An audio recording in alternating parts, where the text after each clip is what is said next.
दोस्तों, हमारे देश के अंदर चुनाव आयोग को निष्पक्ष कहा जाता है और जब चुनाव आयोग पर ही सवाल उठने लगे तो निश्चित रूप से समझ लीजिएगा कि संविधान खतरे में। 2023 में जब चुनाव आयोग को चुनने के लिए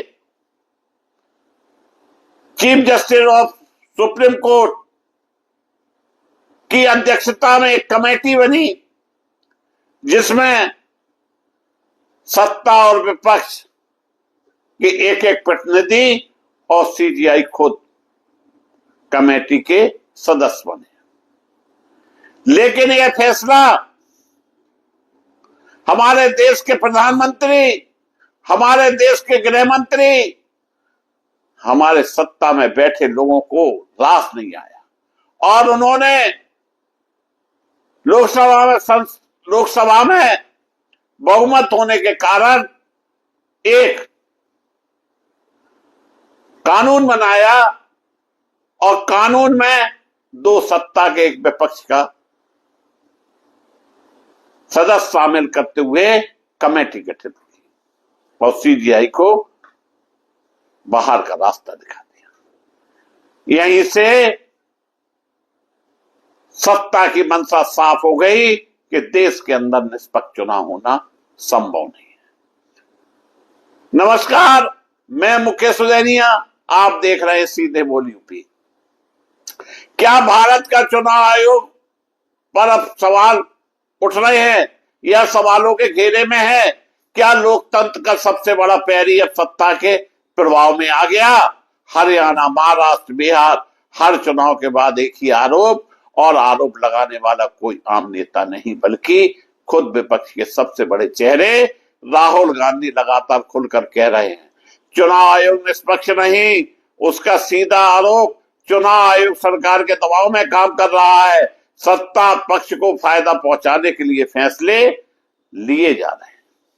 हरियाणा के चुनाव हो, महाराष्ट्र की सियासत हो या बिहार की राजनीति, जंग हर जगह विपक्ष ने सवाल उठाए। कहीं ईवीएम पर शक, कहीं वोटिंग पैटर्न पर सवाल, कहीं चुनाव आयोग की टाइमिंग और फैसलों पर आरोप। सिर्फ बयानबाजी नहीं, सड़कों पर भी गुस्सा दिखा। देश के अलग अलग हिस्सों में विपक्षी दलों कार्यकर्ताओं ने प्रदर्शन किए, लेकिन सवाल है क्या इन प्रदर्शनों का कोई असर पड़ा? केंद्र की भारतीय जनता पार्टी सरकार पर इसका कोई असर नहीं पड़ा। चुनाव दर चुनाव, राज दर राज और आखिरकार लोकसभा में भी सरकार ने बहुमत हासिल किया। अब देश के सामने सबसे बड़ा सवाल, क्या यह जनता का जनादेश है या चुनावी सिस्टम पर सवाल सही?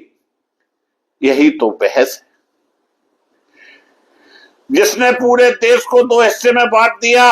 ध्यान देने वाली बात यह भी है दोस्तों, भारत निर्वाचन आयोग हर बार इन आरोपों को खारिज करता रहा।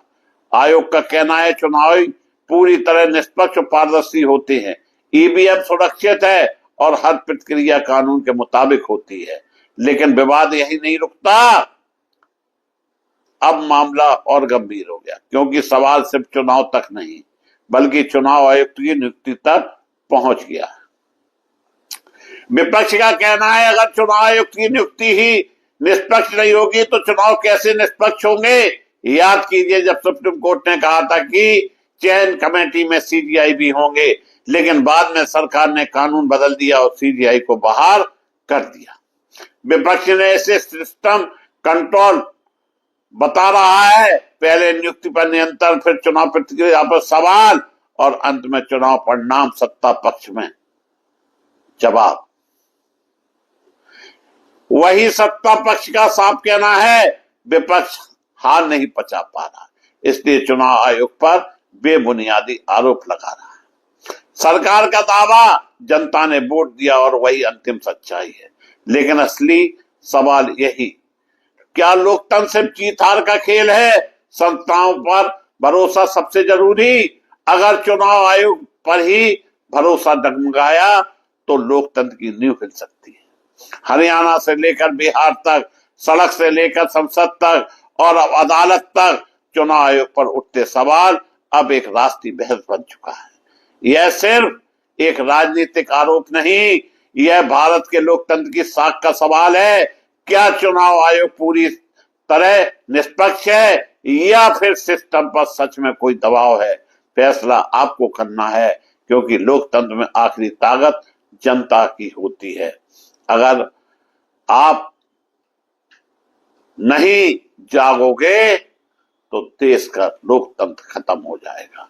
और अगर सत्ता या भाजपा ये कहती है कि जब विपक्ष हारता है तो चिल्लाने लगता है, हम भाजपा से पूछना चाहते हैं, अगर वो ईमानदारी से चुनाव करा रहे थे तो फिर चुनाव आयुक्त में कानून बनाने की क्या जरूरत थी और सीबीआई को बहाल रखने की क्या जरूरत थी? और जब दो सत्ता के एक विपक्ष का चयन कमेटी में होगा तो अंधा भी बता देगा कि चुनाव आयुक्त का फैसला वही होगा जो सत्ता चाहेगी। इसलिए इसमें कोई शक नहीं, जो आरोप लग रहे हैं उसमें कहीं ना कहीं कुछ ना कुछ तो काला है। अब यह मामला कोर्ट में पहुंच रहा है। देखना यह है कि जिस बेंच में यह मामला पहुंचेगा वो अपना डिसीजन क्या लेते हैं। मैं मुकेश सुदैनिया पुनः आप सभी को धन्यवाद देता हुआ अपनी बात समाप्त